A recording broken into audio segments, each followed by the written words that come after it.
negara hadir untuk menegakkan hukum. Assalamualaikum warahmatullahi wabarakatuh. Saudaraku yang dirahmati Allah, ada berita yang mungkin akan mengejutkan kalian semuanya. Ada bandara ilegal di Morowali. Di situ dikabarkan tidak ada otoritas Indonesia sehingga barang manusia bisa keluar masuk tanpa ada yang mengawasi. Dan ini tentu sangat merugikan Indonesia. Nah, kabarnya viral.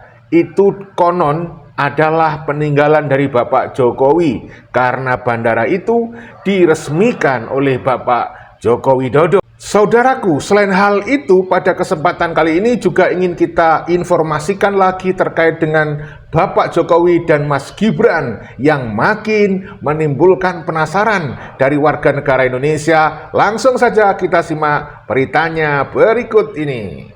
Negara hadir untuk menegakkan hukum, menegakkan regulasi, dan kita perbaiki semua hal-hal yang sudah kita lihat selama ini terjadi. Tidak boleh ada republik di dalam republik. Kebayang nggak ada bandara di Morowali, tapi di sana tidak ada otoritas perangkat negara sama sekali. Nah, bandara ini berada di daerah pertambangan. Jadi bisa dibilang negara di dalam negara. Ini juga saya baru tahu, ternyata Morowali itu kan luas banget ya, 4.000 hektar ya. Kawasan industri. Nah, kawasan industri. Itu ternyata mereka punya bandara yang tidak ada otoritas Indonesia. Yang berarti di situ orang dan barang itu bisa keluar masuk tanpa diawasi. Tertutup. Tertutup. Infonya tuh aparat keamanan aja tuh nggak bisa masuk. Tapi yang Aparat negara tidak bisa masuk. nggak bisa. Yang jelas di bandara itu tuh tidak ada bea cukai dan imigrasi. Menurut saya yang mengejutkan itu ketika Pak Safri ngomong bahwa nggak boleh ada negara di dalam negara. Pak Sapri ngomong gitu. Ngomong gitu. Jadi dia bilang karena itu dia akan lapor ke presiden bahwa selama ini tuh di Morowali tidak ada bea cukai dan tidak ada imigrasi yang mengawasi keluar masuknya orang dan barang. Bayangkan saja, aparat negara tidak boleh ada di sana. Bahkan bea cukai, imigrasi juga tidak ada yang mengawasi, baik itu mengawasi pergerakan orang maupun barang yang keluar masuk di daerah bandara tersebut. Nah, ini kan sangat berbahaya sekali bagi kedaulatan negara kita. Dan kalian tahu nggak, bandara itu berkembang sejak di era Mulyono. Jadi buat Presiden Prabowo Subianto, tolong agar semua itu ditertibkan.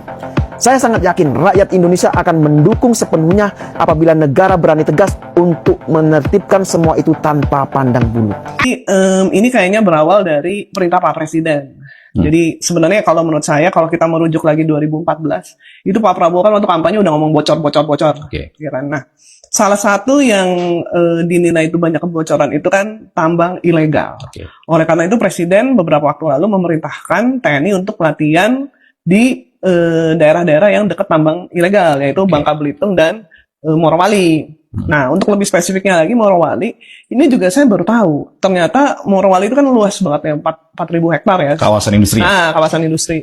Itu ternyata mereka punya bandara yang tidak ada otoritas Indonesia. Yang berarti di situ orang dan barang itu bisa keluar masuk tanpa diawasi. Tertutup. Tertutup. Infonya tuh aparat keamanan aja tuh nggak bisa masuk. Tapi yang Aparat negara tidak bisa masuk. nggak bisa. Yang jelas di bandara itu tuh tidak ada bea cukai dan imigrasi. Ini disampaikan Pak Safri kemarin sebagai Menhan waktu meninjau latihan itu. Jadi latihan ini tuh menarik yang di Morowali itu latihan dilakukan oleh Kopasgat. Itu nama latihannya itu perebutan pangkalan udara. Menurut saya yang mengejutkan itu ketika Pak Safri ngomong bahwa nggak boleh ada negara di dalam negara. Pak Sapri ngomong gitu. Ngomong gitu. Jadi dia bilang karena itu dia akan lapor ke presiden bahwa selama ini tuh di Morowali tidak ada bea cukai dan tidak ada imigrasi yang mengawasi keluar masuknya orang dan barang. Sebelum kita lanjut, saudaraku yang dirahmati Allah, seperti biasanya saya minta bantuan Anda agar Anda semuanya bersedia menekan subscribe, like, dan tanda lonceng pada channel Demen Lencer ini.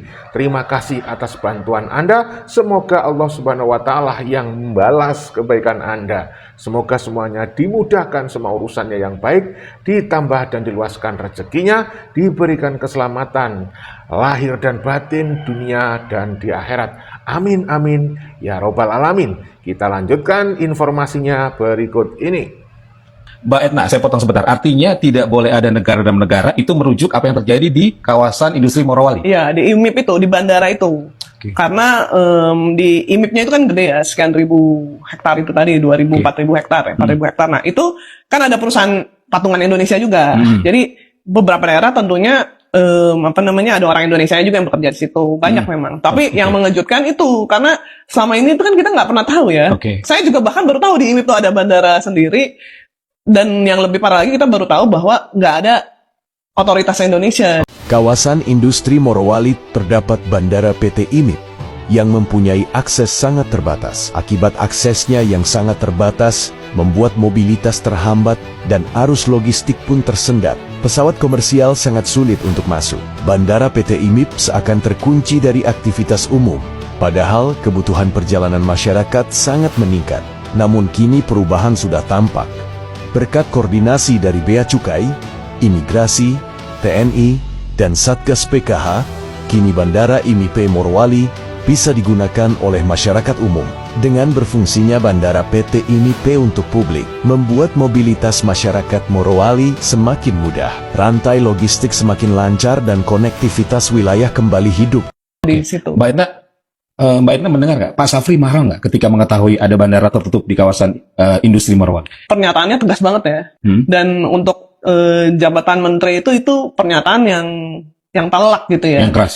Dan beliau tuh ngomong juga bahwa kita harus berdaulat. Ini adalah harta kita. Kita harus menjaganya. Tambang ini harus untuk kesejahteraan bangsa Indonesia, dan kita harus tahu barang yang keluar masuk lah. Kita bahaya dong kalau kita nggak tahu, ya kan? Mbak, saya baca bandara di PT IMIP ini diresmikan tahun 2019. Artinya sudah berlangsung cukup lama. Cukup lama berarti. Dan selama itu tidak ada aparat negara di situ. Nah, itu yang kita pertanyakan ya.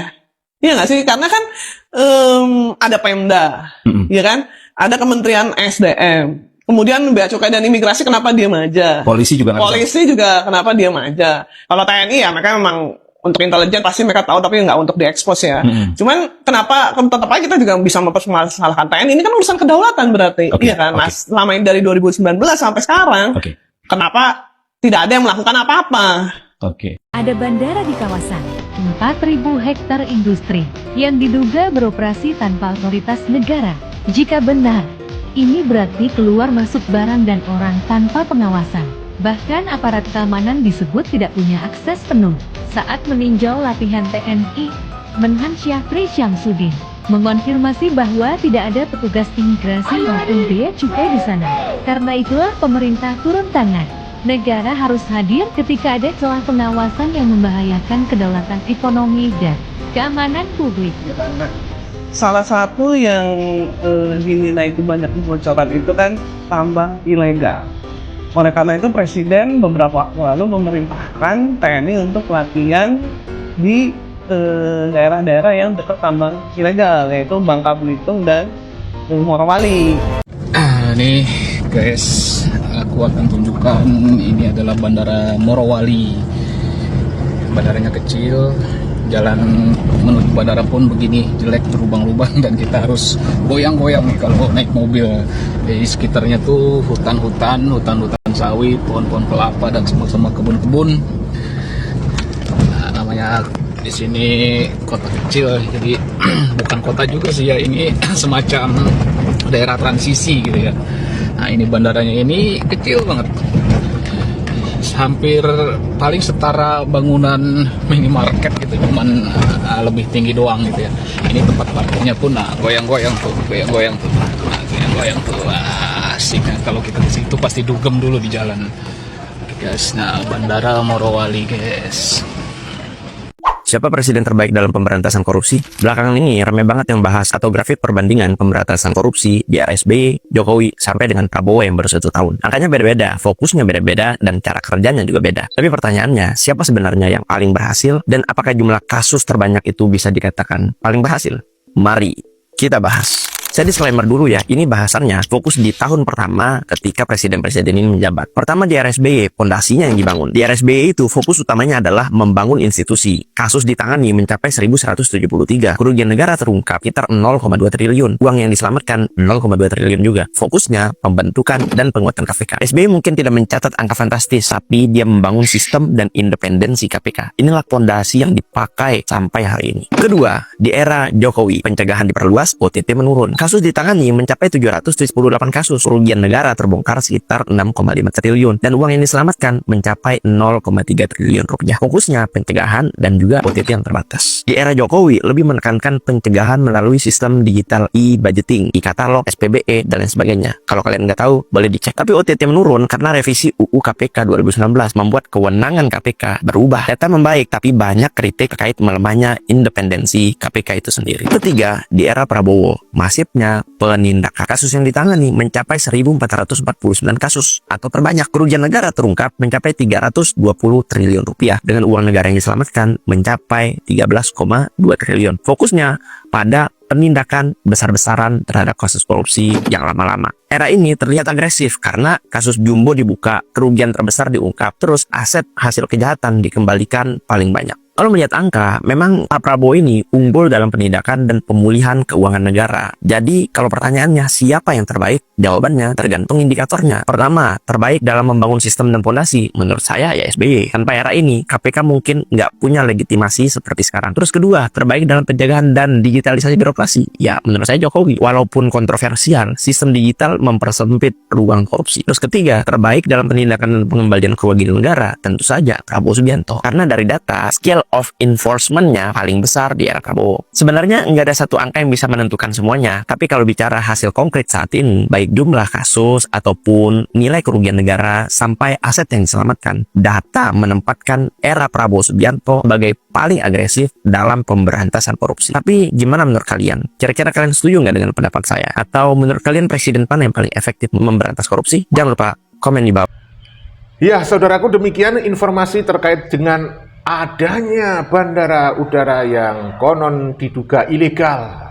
Dan saya berharap pemerintahan Bapak Prabowo segera bisa mengambil tindakan yang dianggap perlu untuk mengambil alih bandara itu, sehingga ada otoritas Indonesia, sehingga tidak semudah membalikkan telapak tangan kalau ada orang-orang yang keluar masuk di bandara tersebut, karena itu akan sangat membahayakan negara kesatuan Republik Indonesia. Kemudian dengan adanya Pak Jokowi juga Mas Gibran, mudah-mudahan persoalan itu juga segera tuntas, apalagi masih digoreng-goreng terkait masalah ijazah Mas Gibran, ijazahnya Pak Jokowi gitu ya. Oke, salam persaudaraan, salam Pancasila Jaya, salam NKRI harga mati, salam Bhinneka Tunggal Ika. Wassalamualaikum warahmatullahi wabarakatuh. Merdeka!